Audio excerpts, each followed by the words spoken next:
galerinha, eu sou o Rafinha e hoje eu tô aqui na imitação da Olambra. A melhor paisagem que eu já vi na vida. Cadê? É a melhor da vida. Olha o moinho de Olambra, a entrada da cidade. E o like tá aí, suado. Isso aqui, já que eu fui no Beto Carreiro, é a imitação, pra mim é a imitação do show do Beto Carreiro do Zé Galinha. É o cenário. Mas só que a gente veio curtir uns 2 dias aqui e tá sendo... E é o primeiro dia, mas só que tá sendo os melhores dias da minha vida. Porque olha as árvores. É tudo enfeitado. É tudo enfeitado.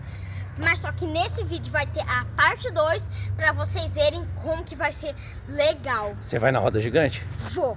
Então fala pra galera, deixa seu like e se inscreva no canal. Beijinhos do coração. Tchau, tchau. Até os próximos vídeos.